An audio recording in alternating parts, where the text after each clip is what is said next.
Hello hello সবাইকে, দেখো আমি শাড়িটারি পরে ফেলেছি একটা অরেঞ্জ কালারের অর্গানজা শাড়ি। স্লিভসগুলো দেখো, আর ব্লাউজটার ব্যাকের ডিজাইনটা কিছুটা এরকম করিয়েছিলাম। তো এবারে আমি ফেসটাকে ক্লিন করে নিয়ে শুরু করে দিয়েছি মেকআপটা। ফার্স্টেই একটু ময়শ্চারাইজার দিলাম আর ঠোঁটে লাগালাম লিপ বাম। প্রাইমার আছে জানো তো, কিন্তু সেগুলো বড্ড দামি, তাই আর ইউজ করলাম না। আর ভাত বাড়ির জন্য 2-1 ঘন্টা মেকআপ স্টে করলেই হলো, তাই একদম ফাউন্ডেশনই লাগিয়ে ফেললাম। ফাউন্ডেশনটা ব্লেন্ড করে আইব্রাও করলাম। এই কনসিলারটা আমি ইউজ করছি, বাট এটার না পিগমেন্টেশন প্রচুর হাই, কারণ বিয়ে বাড়ি না গাইজ, আমি ভাত বাড়ি যাচ্ছি। আর একটা খুঁজে পাচ্ছি, এটাই লাগাতে হবে অল্প একটু। Concealer blend. পুরো স্নো হোয়াইটের মতো লাগছে গাইজ। আমি না সেই 2015 সালে আইব্রাউটা করেছিলাম জানো, তাই জন্যই এত ঝামেলা। প্লাস এটা অরেঞ্জ কালার, তো কিছুটা মিক্স করে পিঙ্ক অ্যান্ড অরেঞ্জ। ব্লাশটা এমন করে লাগাতে হবে, কিছু মানুষ আছে না যাদের দেখলেই মুখটা ফিকে পড়ে যায়, সেটা যেন না লাগে। একটা nude orange shade shadow use করলাম। এটা লোয়ার ল্যাশ লাইনে লাগিয়ে দিই। শিমারিকে ইউজ করবো। ক্রমশও কিন্তু আমার ভাত বাড়ির লুকটা টার্ন করছে ওয়েডিং গেস্ট মেকআপ লুকে। অল্প অল্প করে করি। চোখটা একটু চকচক না করলে ঠিক মনটা ভরে না। আমি ইউজ করবো এই নিউড কাজলটা।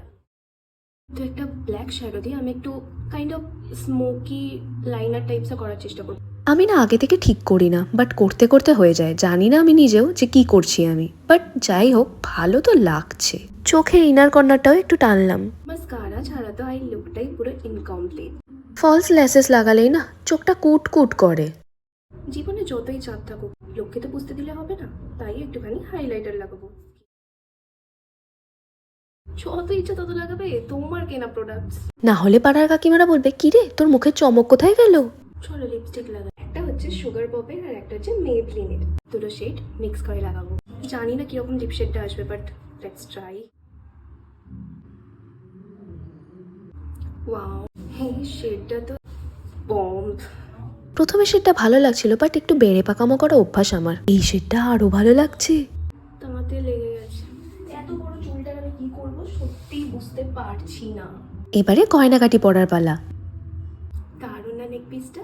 সাথে আমি এই ছোট ছোট ইয়াররিংস গুলো পরলাম। একটা লাল রঙের বড় টিপ পরে আমার লুকটা কমপ্লিট করলাম। তো finally here is my look. কেমন লাগছে বলো এবারে? হাতে এখনো অনেকটা সময় আছে, তাই ভাবলাম একটু ক্যামেরার সামনে পোজ দিয়ে দিই। হয়ে গেছে, এবার বেরোবো।